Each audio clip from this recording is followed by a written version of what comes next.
Well, I appreciate the time today, everyone. I was hoping to keep this between 10 and 15 minutes, and if anybody has questions, I'm happy to take those probably after the presentation. And I know most of you probably have my contact information already. Feel free to reach out to me afterwards if you'd like to go into any of this in greater detail. Just looking at the list of people on the call, I do know most of you, and I've been part of this community for quite a while.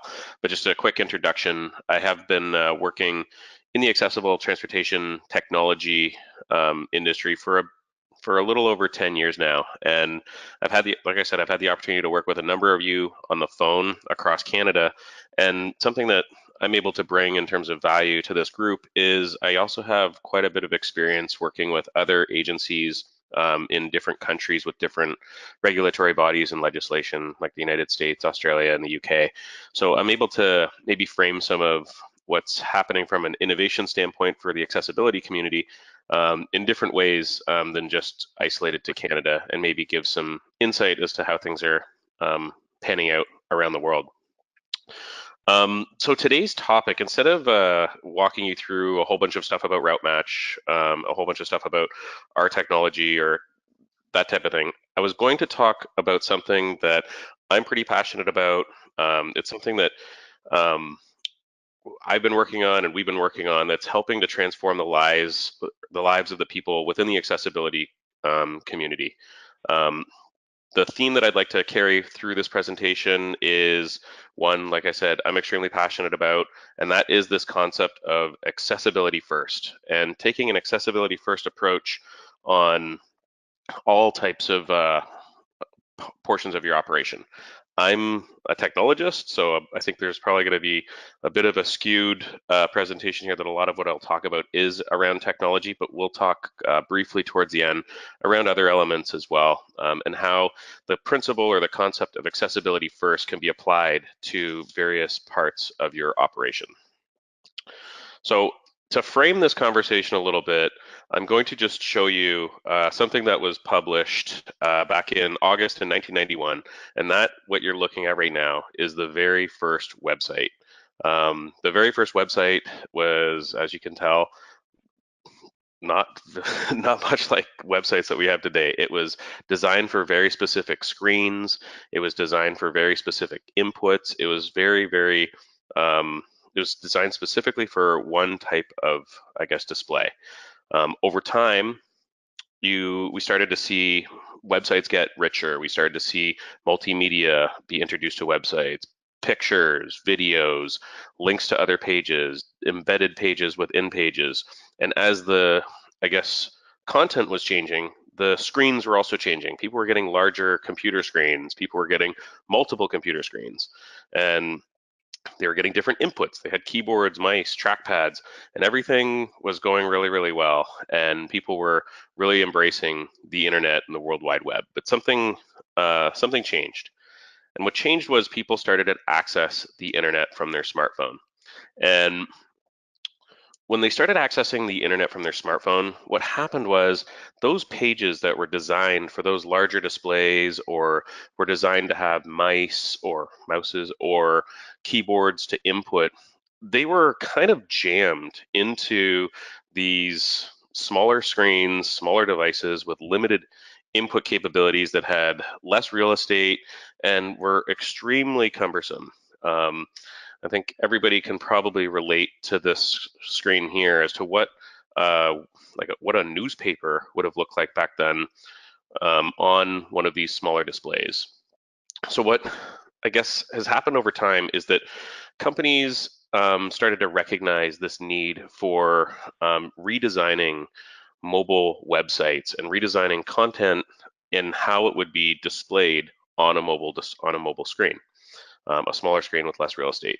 And in 2009, this concept of mobile first design came out. So instead of taking those large websites that were designed for larger displays and cramming them onto these smaller screens, the industry kind of took a different approach and started looking at mobile first as the way that they were going to build content for the internet. That came with a whole bunch of things like adaptive design and responsive design. There's a lot of effort that was put into decluttering websites, minimizing input, and about 2010, a year later, only about 5% of the browsing was done from a smartphone. So, as I guess the point of this is, instead of taking something that was designed for a larger display and cramming it onto a smaller display, they rewrote their web pages for people that were going to be using smartphones. And by 2016, over 50% of content was being accessed from a smartphone or tablet device. So that same principle is what I wanted to carry forward when I want to talk about accessibility first. There it is again. And instead of taking a look at taking content or taking tools that were originally designed for people of very specific abilities and trying to modify them or change how they look or feel or are used for the accessibility community, I'm promoting this concept of designing all of those tools, all of the ways that your riders are accessing data or managing their trips with your services in an approach that is designed specifically for them, and then build on top of that for everybody else based off of everyone's abilities. Um, so accessibility refers to the design of products, devices, services, technologies, environments for community members that have a wide range of abilities. And there's a number of different things to consider when you're looking at building, whether it's a website or a mobile app or another tool for your riders in your community, taking the accessibility first approach. There's a whole bunch of physical limitations that we have to consider when we're taking an accessibility first approach. We have to think about the idea that there are visual and perceptual impairments of how riders are able to access technology. If they're using a smartphone, there's all kinds of different things that have to be done in order to make it usable by users with specific abilities. Hearing impairments, dexterity issues, cognitive issues, and many others.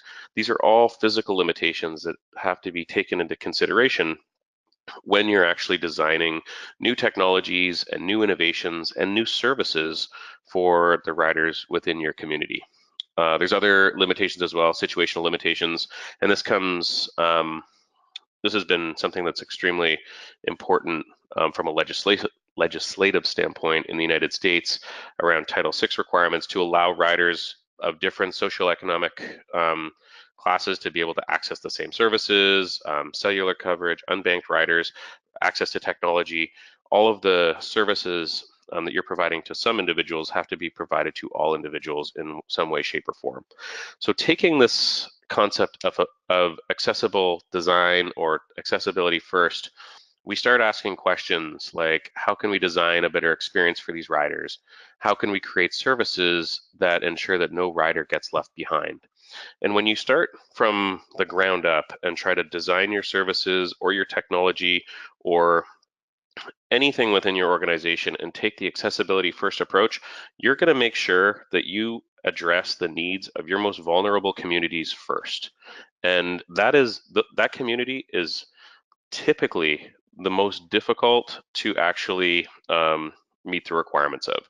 So instead of starting with the easiest communities to provide services for, start with the hardest and build from there so that everybody is included within your platform, everybody is included within your service delivery model, and everybody can access and use the technologies that your organization is publishing. This is a pretty cool quote that I guess we have written on one of our walls at our office. And that's when we put accessibility first, it opens up a whole world of possibilities for our riders. And that's something that I feel passionate about and I feel reigns true. And I think everybody on this call would probably agree with this. So just to talk about a couple different things that we can do, at least from a technology standpoint, taking that concept that we talked about before, where it was a mobile first approach, here are some ideas that you can incorporate into web pages or smartphone apps that make your tools and your technologies more user-friendly for all of the riders within your community. So looking at instead of inputs on your smartphone that require dexterity or visual cues, you can use conversation and voice recognition and voice tags. So riders could actually say it's an accessible transit service, can actually book their travel just by speaking into their phone, similar to using like Siri or Alexa or whatever other voice tools riders are used to using. Um, Making sure that whatever you're building is capable of using assistive listening devices, or does provide transcripts for audio. Contextualized maps is extremely important to give riders who have visual impairments the same ability to access where vehicles are, where their trip is, without having to look at a map. They can get contextualized maps and voiceover prompts for where their vehicles are. Providing tools for keyboard input, alternative text for images. And this is something that is foundational when it comes to the design of web pages and smartphone apps, is making sure that those types of things are taken into consideration. Standard color code for colorblind. Sorry for the spelling. I think this might have come from one of my American friends. But I think the stat is 4.5% of the population is colorblind. So making sure that the tools that you're providing have the proper color code standards to make sure that they're able to take advantage of the tools that you're providing. And then finally, screen readers, which is something that has been around for a long time, but you'd be very surprised at how many web pages and mobile apps were not designed with the approach of, or the concept of, needing a screen reader in order to access it. Just to give a couple examples of where this accessibility first approach has been successful. This first one is in Phoenix at Valley Metro, where Ron Brooks, who he has a visual impairment, and he actually oversees the APTA, the American Public Transit Association's accessible community group, similar to ours here that we're on right now. And they had a mobile app that actually ran them into trouble and got them a human rights complaint. So as we were working with them and building them a mobile ticketing tool for all riders that included payments and find closest stop and trip planning and navigation and all those types of things, we worked with a company called DECU, who actually is constantly providing an audit for how this accessibility first approach is being successful. And it's something that's important to make sure that you're not just meeting the legal standards or the legal minimum requirements in order to tick a box when you're deploying technology. It's really important to get feedback from companies like DECU or people like Ron, who actually are users of the technology, who can provide real life feedback on how that those tools can be used within the community, not just from a legal standpoint, making sure you're adhering to the laws. Another agency that we work closely with in the same type of way as Denver RTD, we work with their APEC group, which is their accessible community, on their paratransit app for booking and managing their travel. So that community actually gives us real life feedback on how they're using the tool, how it's good, what's bad, what's good about it, what's bad about it, and allows us to continuously improve the actual usability of the tool. Even though we took the accessibility first approach to building it, um, there's always room for feedback, and they're very good at giving it to us, which is very helpful for us. Beyond that, I just wanted to just branch out beyond technology. I know that like I said, that would be a bigger theme of this. But when you're looking at an accessibility first approach, I think just for this group, we should all kind of take away from this conversation that breaking down complicated accessibility barriers take time and effort. And I think that all of us on this call can take the lead to overcome them. And whether that is while you're planning your services, whether that's your fixed route service, your conventional service, on demand or innovative services, taking that accessibility first approach and looking at these services through that lens as you're planning them is really important. It goes without saying, and everybody on this call knows, looking at the vehicles that are being used, making sure that they've been designed in a way that are accessible. Same with stop and terminal design. How are riders able to navigate within transit terminals or to bus stops based off of their abilities? And then being able to personalize rides for everyone based on those abilities. So certain riders might be able to walk to a bus stop, but other riders might need help getting there, and being able to assist by providing an accessible vehicle to take them to a transit terminal, and being able to personalize those rides and making sure your entire service is taking that accessibility first approach. That was everything.